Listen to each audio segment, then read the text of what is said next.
What up, guys and ghouls, and welcome to another episode of Fright Mic. I'm Liz. I'm Sam. And we are continuing our Seasons Creepings month, bringing in the holiday creepings? Bleedings? Yeah. Screamings, bleedings. Screamings.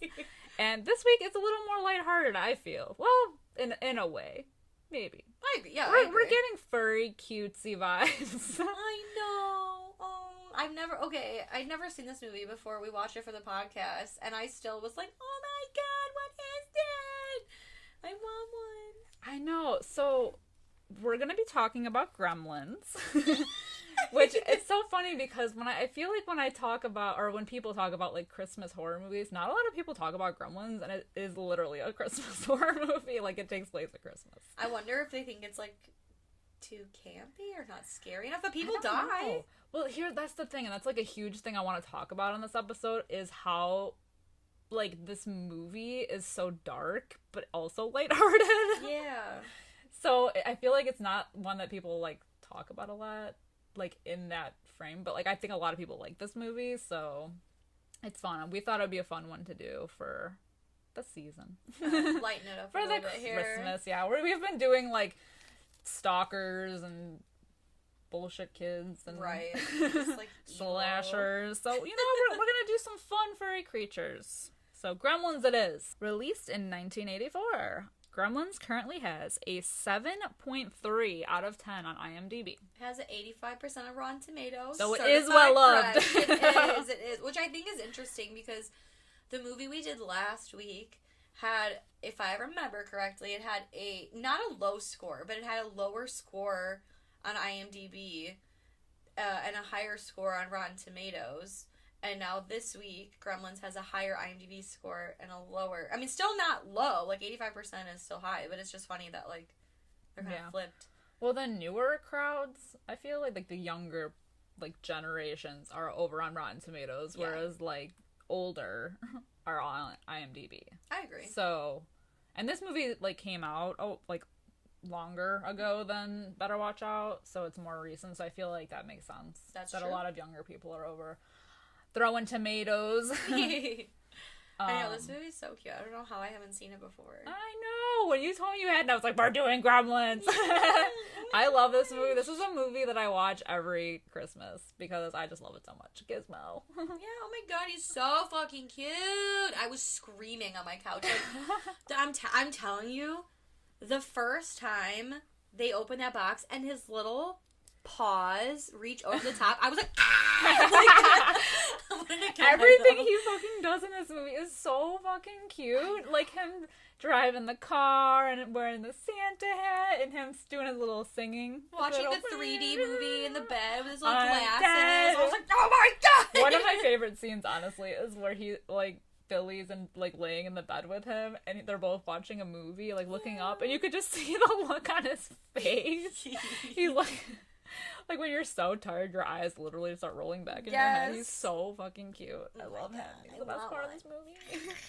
I agree. I feel like we could spend, like, 40 minutes of this episode just gushing about how cute he is. I can't even lie to you. Like, for the first, like, 35 minutes of this movie, I was like, how is this even a horror movie? I was like, he's just so damn cute. Oh, my god. Oh, my god. He is so cute. I actually heard, though, because I was reading up on this movie, that the puppet that they used for Gizmo was, like, a nightmare to work with, so everybody hated it. But I'm like, we all love him. He's the best part of the movie. Oh my god. You can't take that away from me. No. Oh my god, he's real to me. Yeah. Yeah, this movie's great. Yeah, it's so much fun. It's a good, but it's so weird because it's like, I feel like this is like a good gateway horror movie because I remember when I first saw this, I was pretty young and I, hadn't seen like a lot of horror movies, but it does have like the horror elements of, just like the monster creatures. Right. And, like there's lighthearted moments and there's like funny gags and jokes, but like they are killing people. It's true. Like people die. There was a point where because I was, just like writing notes and I was like, oh, and then so-and-so dies. And I'm like, well, maybe I'll wait to write that. Because what if it's like, I mean, this is like a kid's movie, right? Like, surely they won't kill. Oh, no, he's dead. Okay, great. Oh, no, she's dead too. Great. Okay. Yeah. I remember, actually, it's so funny, because I was like, what are these, like, creatures gonna look like when they hatch? And then when I saw it for the first time, I was like, hey, I've seen this thing before. It was in the Warner Brothers store in the mall. I don't know if anyone out there remembers the Warner Brothers store, but like, you know how they had those characters up along like the ceiling? Yeah. They had a little gremlin guy looking down, and I always was so afraid of him. Yeah. They are terrifying. Yeah. Oh my god. They're not very large. Like the statue in the Warner Brothers store, maybe I was also like such a small child, so it just looked bigger. But it sticks with you because you're so young that you don't realize what you're looking at. Yeah. And it's just, looks like larger than life. Yeah, they are creepy when they rehatch. True. Holy shit. It's so well. So like you said, it does take a little bit to get going to like the horror elements because we meet the dad. Yeah. Who is so adorable. He just like looks like such a nice person. He's hilarious. Rand Pelser. Salesman to the core, to the bitter, bitter end. The whole family is just so cute. He's like an inventor, self-proclaimed, because his inventions are not great. He's like the 80s version of Rick Moranis and how Honey, I Shrunk the Kids or whatever, But unsuccessful. Because throughout the movie we see like the inventions that he comes up with like around the house, and like most of them don't work right. It's like a hot mess, but he like tries, and his family, you know, they don't give him any grief about it. They just like go along with it. They're just like a happy-go-lucky family. Yeah, I love the dad. He reminds me of John Candy a little bit. Yeah, no, I feel that. But so it starts out with him he's trying to kind of like sling his latest invention. It's like a full it's like a Swiss Army knife essentially. It's like a cube of travel sized things. I don't know. Regardless, he's trying to like sell it. He's in Chinatown and he's trying to like sell it to shopkeepers, and also at the same time he mentions that he's looking for a gift for his son for Christmas, and he comes upon a shop that's kind of like underground. Yeah. But it's owned by a man, and he's still trying to sling this thing to him, and then he comes across the Mogwai. Yeah. The little gizmo in the box. And we don't see it at first, but he's like, I gotta have it. My son will love it. And he offers him $200, and basically the guy is like, take a hike. Yeah. Pal. But his little boy, he's like, I'll talk to him for you. Yeah. And he gives him the Mogwai in the alley, and it's like in a box covered up, and he's like, there's 3 rules that you have to follow. 1, they hate bright light, so don't like shine bright light at him. 2, don't get him wet. That's a no-no. And 3, don't feed him after midnight. Which I feel like is the most iffy rule. What about daylight savings? Right. If you think about it, everything is after midnight. Yeah, that's true. But yeah, depending on where you are. Right. And when can you feed them again? But it doesn't really matter. Nobody really cares. Yeah. Because they break the rule pretty quickly anyway, so no, doesn't matter. Gradually. Not even gradually. Like, within the first, 15 minutes, they break 2 of them. Yeah. It's fine, though, because we meet Billy, our main character, who literally has the kindest face. He does. Ever. He's got, the most innocent, looking face ever. I'm also not gonna lie. I'm not going to lie, I thought... When he said, I'm looking for a gift for my son, Billy, and then picked out this, presumably furry, cute creature, I'm like, oh, Billy's like a 5-year-old. And then you see this man. Yeah, full grown-ass man. Yeah, Judge Reinhold calls him Billy, and I'm like, did we do a flash forward? oh no, Billy's a grown-ass man living at home still and works at a bank. He's not 5, I got it. Owned by the evil Mrs. Deagle. Ooh, that rhymes. Who's like a total Scrooge in this movie, let me tell you. And she hates dogs. A bitch. Yeah. Oh, Barney. I know. Even the dog is cute. Oh my, the dog looks so fed up though. He had enough. Yeah. The dog is a great actor. It's like they were coaxing him with treats, but he had enough, and he's just like, I want to get the fuck out of here. It's like a dog that's been through a war, the things I've seen. Everything. He's over it. But, so the dad ends up giving, Billy Gizmo, and, oh my god, that's such a moment. The little hands. He tells him the rules, though. He's just I feel like he's not stern enough about it. He's like, oh, by the way, before you, walk off with it, don't, keep it out of the light, the sunlight, all light. And also don't get it wet, whatever. Nope, whatever. And then also don't feed it after midnight. Bye! Yeah. Anyway, I just feel like it was imperative. I would be like, listen. Where's the sense of urgency? Right. But, whatever. Alas. And then we get the cute little scene with them bonding with the Santa hat. When he's playing the piano. Yeah. I was really losing my shit. The entire, meeting of Gizmo. The hands fucking got me. I was through the roof screaming about the little hands. And then when she takes the picture with the flash, and he's like, oh, scary. Bright light. You have no idea the decibel I was screaming at in my own house, alone.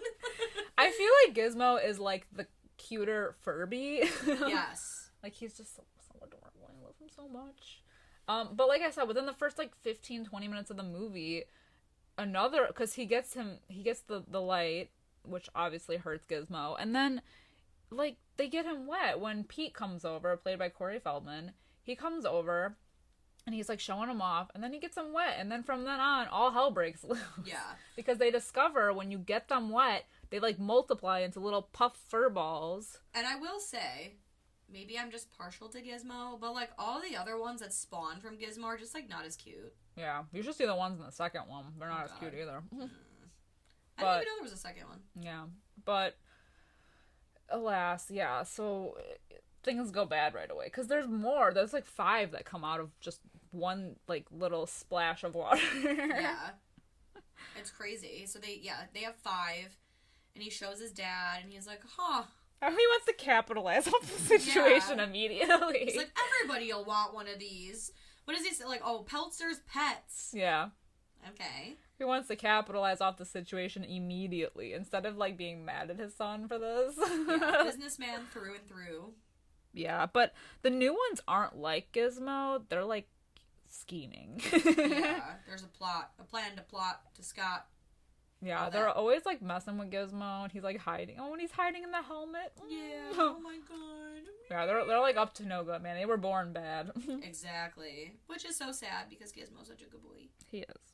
Yeah. And then I don't know if it's because remember Barney gets strung up by the lights, and I'm like, was that them? Because they were trying to distract him. I'm like, oh.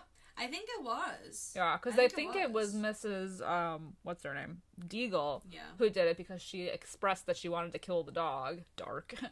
But it was really the schemers. Mm-hmm. Yeah, and it doesn't take too much, longer.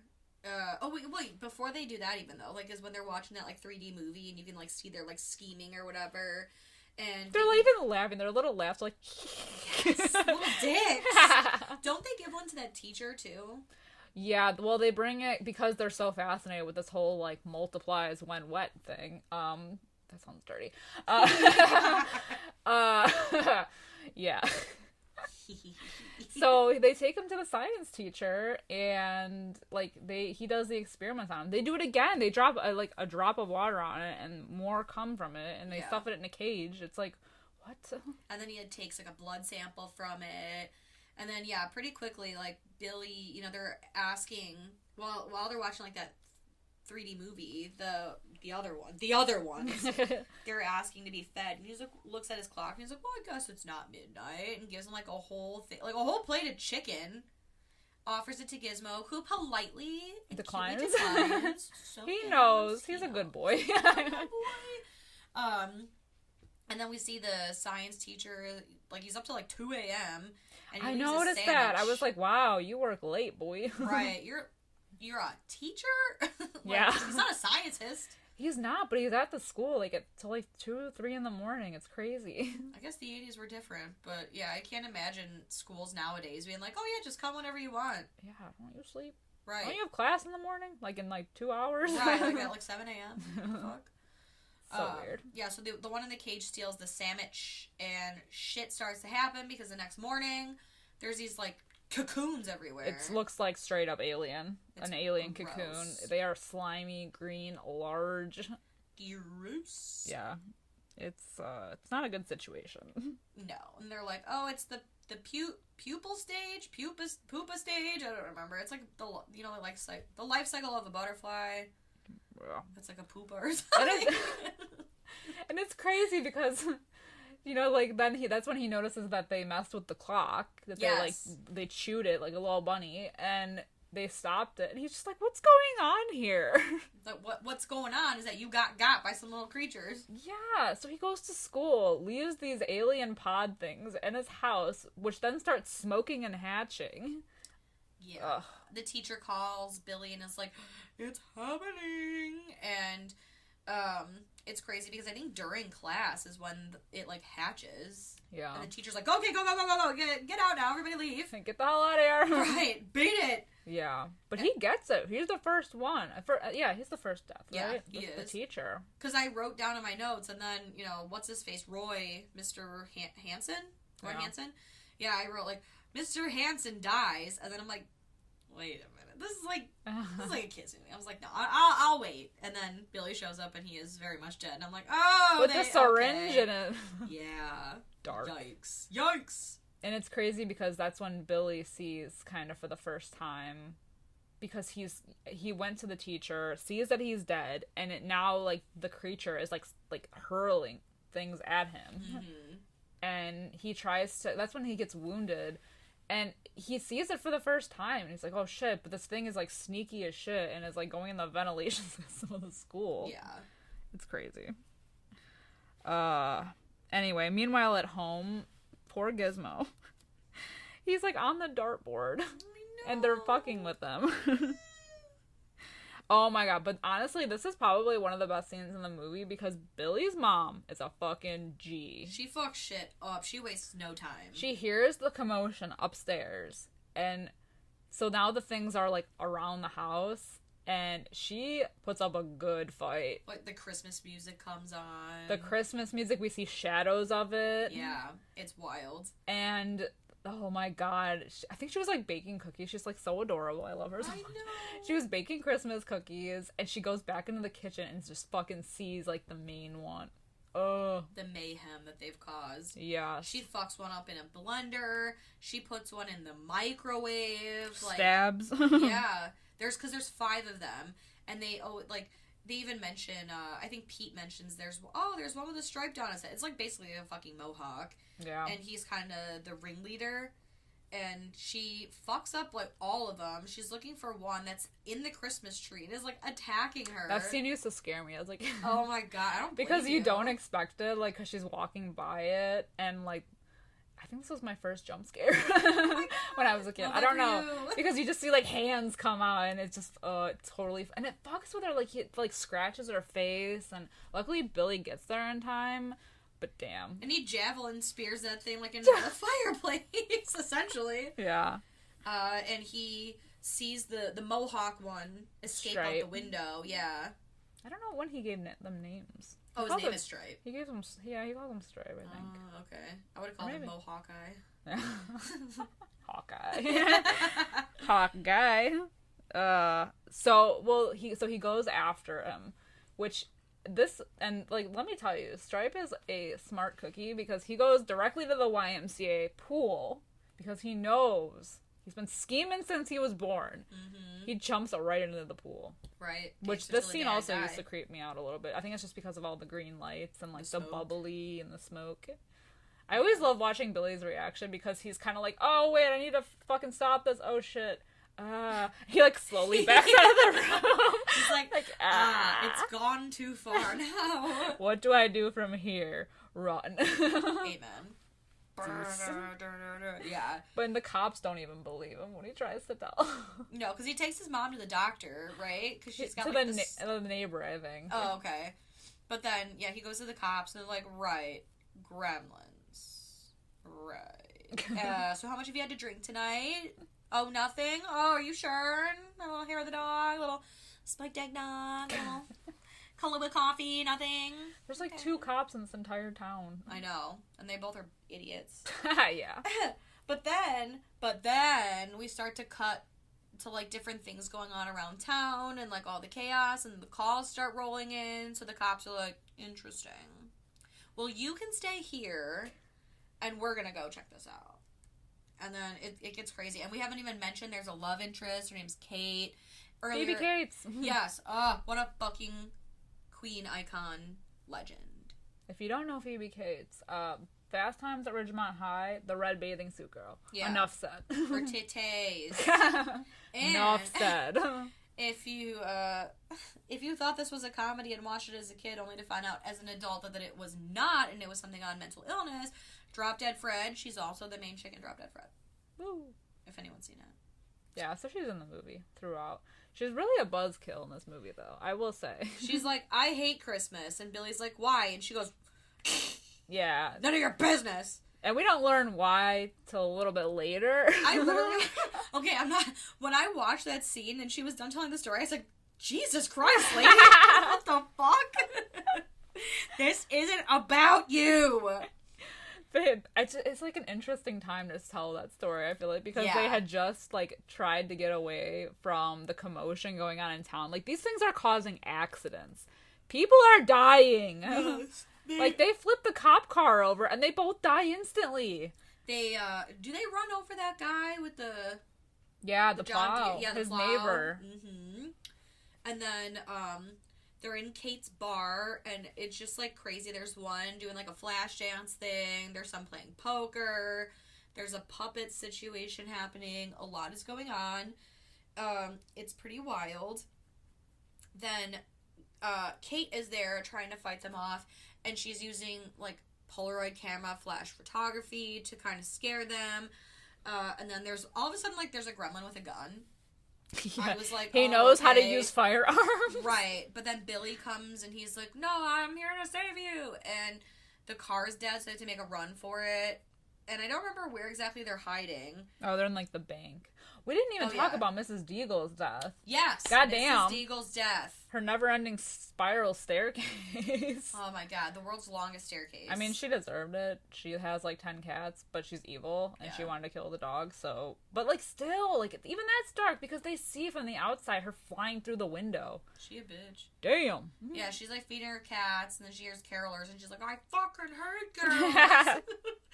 And then she opens the door, and it's the gremlins, and she's like, oh, Jesus, I'm not ready to go! And she gets on her little stair lift thing, and they fuck with it, and it basically, like, launches her out of the fucking second story window of the house. They, like, rewire it to be something that's, like, super speed. It's crazy. And the fucking radio DJ on the radio dies on air. Oh, that's true. I think the cops were listening. Was it the cops that were listening? No, Billy was listening to it in the car. It's crazy, yeah. He's like, oh, on shit. air, man. He's like, what? Get out of here. Yeah. Commotion.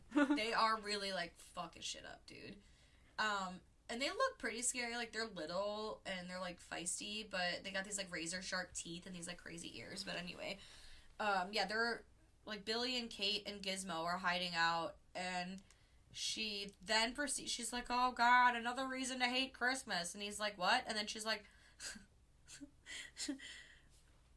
there was one Christmas where my dad went out. God. And he never came back, and we waited, and it was Christmas Day, and he never came, and just, like, time goes by, and then one day I lit a fire in the fireplace, and it smelled funny, and I thought maybe it was an animal, and the fire department busted through the fire, the chimney, to find my dad in a Christmas, like, in a Santa costume, dead, with presents, because he tried to climb down the chimney and broke his neck.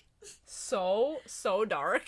Wow, thanks. Let me tell you. I actually knew, so this movie's directed by Joe Dante, and I know that Steven Spielberg was, like, a producer on it, like, he was, like, there, and he actually hated this scene, and thought that it shouldn't be in it, but Joe Dante, like, refused to get rid of it, so, but it sticks out, because I know it's already a dark movie, you know, but it's also kind of like a kid movie, too. Right. But this scene is, like, a little too out of left field. Yeah, because it's like any kid watching it, because Gizmo's cute. She flat out says they found him, he broke his neck and died almost instantly. And that was how his corpse. Yes, and that's how I found out that Santa wasn't real. She even laughs. She smirks at the end. Thanks, lady. So now, so weird. If I'm a child watching this, now I'm terrified of chimneys and corpses being in my house. And now, I know that Santa's not real, because you're a whore. I'm sorry, I take that back. Just because you decided to tell a story at a bad time. It was just a weird thing. It feels so out of place in this scene. Like, that's a dark, traumatic part of my childhood, and I feel like this is not the time to tell you. Mm-hmm. It's weird. It's very weird. It's definitely a weird scene. I know this movie has darker undertones, but I just I don't know. Yeah. It's just very weird. It was not it. It was not it. It was not it. It was not the moment. Yeah. But then they, emerge. The town's quiet. They're like, where the fuck are they? And, somewhere dark. Well, Snow White and the Seven Dwarfs is playing in the movie theater. And they're all in there. I love this, though. I know. I love them all in the, throwing around the popcorn with the fucking glasses on. So cute. Working at a movie theater, both of us having worked at a movie theater, this triggered me and reminded me of every Harry Potter movie. Oh my god. Any kid movie. Any kid movie. Every, major Marvel movie. Even some Pirates of the Caribbean movies. Oh my god. But yeah, any kids movie that would come out. Any big movie. It's it was just the kids would take the bucket of popcorn and just throw it in the air. Yes. That's what it was like. Running amok. It's fucking wild. Everything was sticky. Everything's sticky, yeah. Disgusting. Yeah. But yeah, it was super cute. They're watching Snow White. They're singing Hi-Ho with the dwarves. It's super cute. And they decide that they're going to go into the boiler room of the movie theater, and they're just going to, lock them all in there, basically set it on fire. Inglourious Bastard style. Woo! Yes! I feel like they took inspiration from this movie. I also feel like they took inspiration from this movie. Of all movies, Gremlins. You know what? When inspiration strikes you, you can't help it. It is creative. You are vulnerable with minimal exits. Very true. In a movie theater, especially an old one. Very true. That's fine, though. So they, blow it up. They blow the shit up, and they're like, we did it. Oh, except that guy over there. Stripey! Stripe gets away. He's in a department store. Yeah. So then they're chasing him. And this is dark, too. The entire sequence of them, fighting off Stripe in the department store is, dark because he fucking uses power tools. Yeah, he's got a chainsaw to Billy's face. Yeah, he almost slices him up, and he throws those, saw blades at him, and, cuts him. Yeah, he is not fucking around. This is, fucking Charles Lee Ray type shit. Yeah, it gets dark. Yeah. But, luckily, they come to, the garden section. Yeah, because he's like, oh, fire. Or, not fire. I feel like the water. Beavis. Fire. Fire. Yeah. Yeah, he finds, the fountain. And, Gizmo, meanwhile, he's doing his thing. He's driving on the little toy car. Yeah. Oh my god. He's so cute. I'm so cute! Little speed racer. And, the little I almost called him a goblin. The little gremlin guy, he gets in the water, and Billy shows up, and as he's, bubbling and forming more evil ones. Yeah, Gizmo comes in, and he yanks the thing down, the blinds or whatever. Yeah, on the roof, and just cooks the shit out of him. Yeah, he fucking straight up melts. Yeah. It's cool. And you get one final, stereotypical bad guy thing where he's like, brah, but then his little cat, it looks like a little cat skeleton. Yeah, he's kind of bubbling, too. Yeah. Melted bubbles. Little Even Barney is there. Barney. Oh, yeah, Barney the dog. Yeah. I'm like, who the fuck's Barney? Which one of y'all is Barney? Yeah, no, Barney the dog shows up looking fed up still. Still fed up. Over the shit. What have you done? So then they go back to the house, and they're just straight up chilling. And she takes little Gizmo's temperature because he got injured. Yes. But then the Chinese guy that, he basically stole, he bought it from him, I guess, but still, kind of low-key stole, shows up, just breaks into the house. Yeah. Is standing there and takes Gizmo back. Yeah, he wants his Mogwai back. Yeah. He said, you done fucked up. I gave you 3 simple rules, and you broke them all. Can't say that I blame him, though. Because, they're watching the news. Yeah. Unfold of all these dead bodies piling up. All this chaos. The town is, burnt to a crisp. All because he was not ready. Exactly. So he takes him back, and Gizmo's talking to him, and I was like, no, my Gizmo, he was dead. But it's all for good reason, because they just truly, don't know how to handle him yet. But then he's, Billy's like, oh, you can talk to him? And he's like, well, you don't have to, Something about, like, listening and understanding. I wasn't listening, so... All you have to do is listen. Yes. And then Gizmo says, "Bye, Billy." Bye, Billy. My head exploded in this moment. I was like Roger Rabbit Oh, when he gets yeah. like a drink of alcohol. Cuteness overload. Literally soaring through the air. He's so cute. Oh my god. And then Incredible. and then that's the end. Incredible. I It is. know. I feel like a lot of this movie was padded with like weird like Mrs. What is her name? Deedle? What's the evil lady? Deagle. Deagle. Like a lot of the bank stuff with Mrs. Deagle, and like there's a whole like scene where Billy's at a bar with Judge Reinhold's character. I don't remember his name. Judge Reinhold. Yeah, also from Fast Times at Ridgemont High. Oh yeah. Oh my god. One of the Wait, and they came out. Didn't they come out the same year? Wait. Oh my god. Shut the really? fuck up, hold on. They're connected. The worlds are connected. Okay. So, Fast Times, because I know it came out in the early 80s. Fast Times came out in 1982. So before this. So they already worked together 2 years before this. They Judge were Reinhold was collaborative. jerking it to Phoebe Cates in the pool. in the pool. And now, 2 years later, they're in Gremlins, and he's like, "You want to see my new apartment?" And she's like, "I haven't seen your old apartment." He's like, "Come on." Burn, sick burn. Yeah, exactly. He doesn't really show up again. No, he was in it for like 2 scenes. That's why I feel like a lot of this, like, there's a lot of padding in this movie. Yeah, like they definitely cut out something. Right, like, this movie was an hour and 47-ish minutes, and I feel like it could have easily been, like, hour and a half. Yeah. Well, so it's rated PG, but I think that this was, like, credited as being... Because PG-13 didn't exist yet. So this movie was actually credited with being one of the things that sparked the whole PG-13 moment, because, I mean... It's dark. It's not R, but it's not PG. No. They literally talk about finding a corpse in a chimney. Oh. They People needed something die. else. Also, they use the same set as Back to the Future. Wait, really? Yeah. Like the town shit. part. I didn't know that. Yeah. I'm not like a huge Back to the Future person, but Nor am I. I didn't think that, like, upon rewatching, I was like, why does this set look so familiar? And then I did my research and I was like, oh shit, it's a Back to the Future set. Interesting. Yeah, Back to the Future, not my jam. Yeah. Billy Zane was in one, though. He's in the first one, so definitely just watch him because Billy Zane. Because Billy Zane. Yeah. And then Elijah Wood's in the second one, I think. Or the first one. I don't care. You know what? I don't really care. I always thought the second one was, like, my favorite when I was little. Now I'm all about the first one. Yeah. The other 2 can suck it. Don't fight me on it. A lot of people like that. Oh. The second one, because it's, like, future, like, oh, you yeah, know, yeah. like the 80s. I was going to say, and the third one is the Western one.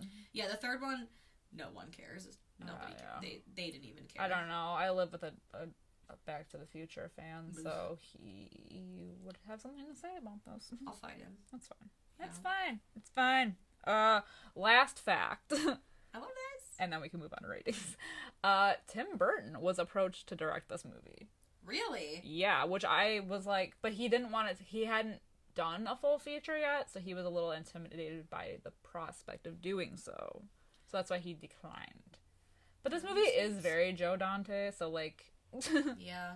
I don't know. And Steven Spielberg-y, you can definitely tell that his, like, influences are thrown in there. It's like with Poltergeist, how it was Tobe Hooper's movie, but also kind of Steven Spielberg's movies, and you can see his little spurts. Oh, yeah, I saw Steven Spielberg's name in the opening credits, and I was like, yeah.